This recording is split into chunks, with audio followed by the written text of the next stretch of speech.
ఈయన కామేశ్వరరావు గారు ఎన్ఆర్ఐ అనమాట, అంటే ఫార్మ్ ఎన్ఆర్ఐ అంటే ఓకే. వీళ్ళ బ్యాక్గ్రౌండ్ ఏంటంటే కంప్లీట్ గా అందరూ కూడా ఎంప్లాయీస్. వీళ్ళ బ్రదర్ రైల్వే క్లార్క్ గారు ఇదేంటిది రైల్వేలో యూనియన్, సెంట్రల్ యూనియన్ కి ప్రెసిడెంట్.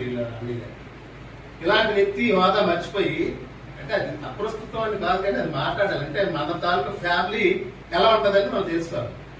బాత్రూమ్ కడిగించాడండి దగ్గర నుంచి, అందులో ఉన్న బాత్రూమ్స్, వాటర్ ట్యాంక్స్, బాధ్యత చూడండి ఎంత బాధ్యత. ఆ రోజు ఇద్దరు సారు లేరు, నేను లేరు. ఈయన ఒక్కడు, ఎంబీఆర్ గారు, ఈ అమ్మాయి కలిసి మీరు ఇప్పుడు రేపొద్దున అధిష్టిస్తున్న ప్రతి రూముల్లో కూడా వీరి యొక్క అభిమానం, కష్టం అనుకుంటుంది. సో అందువల్ల ఇక్కడ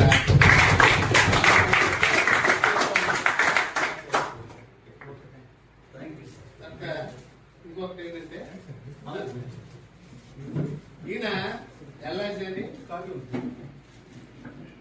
అనేసి టెన్నిస్ కోచ్ అండి. ఈ అబ్బాయి మన మీటింగ్ అయింది కదా, మనకి మీటింగ్ ఇన్వైట్ చేస్తాం అంతే. జనరల్ గా ఈశ్వరరావు గారు మనందరికీ మనందరికీ తెలిసిన కష్టపడదు. ఆ రోజు ఈ అబ్బాయి టెన్నిస్ కోచ్ అయ్యింది. మీటింగ్ అవుతున్న టైంలో కూడా రిక్షా తప్పుకొని వచ్చి పెట్టే వ్యక్తిత్వం ఉన్న మనుషులు మనందరూ చూస్తున్నారు.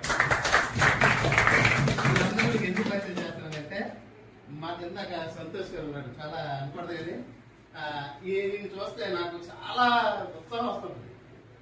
24 hours అండి మోటార్ వేస్తాడు, మర్చిపోతాడు. ఎందుకు తెలుసా, ఇప్పుడు వర్క్ లో ఉన్నాడు, మోటార్ నేనే అవుతాడు. వర్క్ మైండ్, అంత వర్క్ మైండ్ అది. సో సంతోష్ గారు చూస్తారు. ఇవాళ నా ఉద్దేశంలో 50% మనం కష్టపడితే, సారీ 30% మనం కష్టపడితే, సంతోష్ 70% కష్టపడతారు. చాలా మంచి స్థానం కల్పించారు. మనందరూ దీన్ని ఉపయోగించుకొని చేయాలని నా ఆశ. చివరిగా విజయ్ కుమార్ గారు మరో వీడియో